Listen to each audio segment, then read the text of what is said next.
Well guys, after 130 days, Season 2 is finally here for Battlefield 6, with Update 1.2.1.0 kicking off at 4 AM Eastern today, where we'll be seeing a huge number of changes and a handful of new content that should have been here a while ago before DICE delayed the season literally weeks after release because they couldn't get it together over the past 4 years.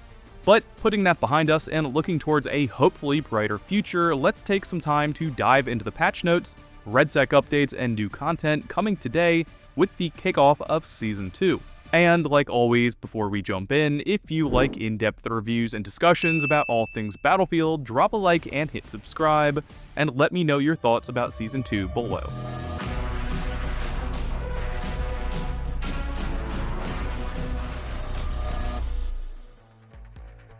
Right off the bat, Season 2 will be delivered in the same format as Season 1, something I personally don't mind as it creates these interesting thematic chapters and dates to pay attention to. However, we'll see how well the devs can execute on these themes and content drops after all the feedback they've received since release. So to kick off Season 2, like always, we'll start by receiving a new Battle Pass with multiple paths to complete in similar fashion to Season 1, where you can sorta jump around the pass completing sections in different orders. Like always, there'll be rewards based on the free, paid, or pro versions, and just to piss off players even more, will again cost upwards of $25. However, the good news is, looking at what's been posted so far, the cosmetics are a step in the right direction. Although they have a heavy mercenary tone, something I know some players will love, but with Pax Armada being such a key part of this update, I would have loved to see more PMC-style inspiration from private military contractors like Blackwater or Wagner. Alongside the kickoff of Season 2 and its overarching Battle Pass, in Phase 1 Extreme Measures, the core multiplayer will receive 2 limited-time modes between the VL7 Strike, which introduces the new gas mechanic, as well as a limited-time set of Lunar New Year's rewards, which I'm sure will get some hate because as cool as they look, they're quite a bit more fantasy than fans may want. Again, a moment they should have looked at real-world examples of Asian militaries as inspiration, paying homage to the real-world men and women this celebration should pay respect to. Also, while on the topic of limited-time modes, both Battle Royale and Gauntlet will see their servers invaded by the gas in the Altered State and Synthesis game modes coming to RedSec during Season 2 immediately upon release. This again will add the new gas mask, and hallucination mechanics to the modes, something I'm interested to try out, but I'm also betting it takes what's supposed to be competitive modes and ruins visibility and audio even more. Now, getting into the meat and potatoes of Season 2 Chapter 1, we'll be getting our first new map since November in the form of Contamination, a medium-sized outdoor environment that the devs say is comparable to St. Quentin's Scar, and includes all the elevation, destruction, and all-out war fun fans may expect, except the fact Contaminated doesn't include jets, only helicopters, which brings us on to our next big update. Upon release of Season 2, we'll also be receiving the classical Little Bird, a long-awaited addition that looks like an absolute menace, but will hopefully be countered by the new shoulder-fired Igla.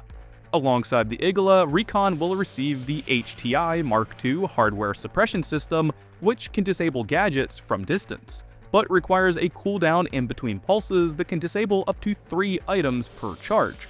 And finally, with the Chapter 1 content, we'll be getting 3 new weapons in the form of a high rate of fire LMG in the M121, the return of 2042's most fearsome assault rifle with the VCR, and a fast-firing DMR with the GRT BC, with 4 weapons coming later in the season. Now that's all the big-name content we're getting in Phase 1, a heavy focus on limited-time modes, a handful of new weapons, and a whopping single new map. So let me know in the comments below what you're looking forward to, or if you're even sticking around at all after watching Season 2 get delayed just for a mediocre amount of content. But content aside, perhaps the bigger story here is the sheer number of changes coming with Update 1.2.1.0, and how many of these were needed months ago, with DICE even boasting hundreds of changes, something they should be ashamed they're just now getting to. Kicking off with the core experience, let's talk about what's actually changing in the moment-to-moment gameplay. First, Recoil is getting some big changes with a full systemic fix to how recoil compensation works. Since release, recoil compensation could feel inconsistent, with the devs admitting recoil could just randomly increase due to a bug. The amount of aim input needed to counter recoil didn't always match the recoil being applied. So with 1.2.1.0, that's been corrected. Recoil should now be totally consistent, meaning your aim input should now match the recoil pattern being applied. They also performed a broad recoil tuning pass across automatic weapons. Higher damage weapons are meant to be harder to control, while later weapons should be easier and more forgiving. That balance apparently drifted over time, and this pass should bring those weapons back in line with their intended roles. Several weapons had recoil randomness reduced for better long-range consistency, while others received increased recoil to reinforce close-quarter roles. The Mini Scout had its muzzle velocity reduced from 880 to 800 meters per second, and its limb damage adjusted. The DB12 shotgun fires faster with a quicker pump, and the LMR-27 received increased damage and close to mid-range. Unsuppressed weapon spotting range has been reduced from 75 meters to 54, while suppressed weapons now show on the minimap at 21 meters instead of 15. Movement and traversal also received major changes, with acceleration curves for slides and jumps being adjusted to improve predictability. Slide impulse length has been reduced by 25%, vaulting and ladder animations have been refined in both first and third person, improving smoothness and reliability.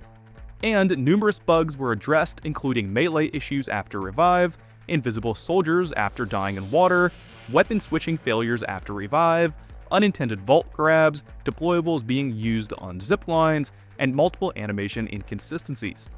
Vehicles and gadgets also saw reliability improvements, with the Traverser Mark II no longer benefiting from angle-based damage mitigation and now takes consistent damage from all directions. Tank turret aim speeds were stabilized between perspectives, and jet throttle persistence after ejecting was fixed. Gadgets such as the anti-tank mines, RPG, MBT wall, repair tool, and recon drone explosives were adjusted for improved consistency and reliability, as well as the defib's revive detection was improved on uneven terrain. Rush has been added to Mirok Valley, multiple spawn and out-of-bound exploits were fixed across maps including Manhattan Bridge and Empire State, and the Scout Helicopter, aka the Little Bird, has been added to multiple Conquest and Escalation maps. Moving on, one of my favorite changes is that Season 2 will introduce a new stat screen in the player profile featuring career total, career best, and accolade tracking. Next, Battle Pass tokens are now earned more quickly through career XP and weekly challenges, a very welcome tweak. Numerous UI and HUD issues were resolved, including revive icon timing, progression tracking, crosshair bugs, and overlapping UI elements, as well as a new accessibility option that now replaces white flash effects with a black screen effect for flash and stun grenades. Portal received extensive stability fixes, including memory leak issues, XP farming exploit removal, scripting corrections, asset fixes, and service stability improvements. Moving into RedSec, players now drop a minimum of 2 armor plates upon death, improving resource recovery after engagements, along with armor plates also now having a chance to spawn in class crates to increase availability. The new Battle Royale mobile redeploy allows squads to redeploy fallen teammates if placed outdoors, and it'll emit visible purple smoke with a 45-second delay before redeploy occurs, allowing enemies a chance to intervene.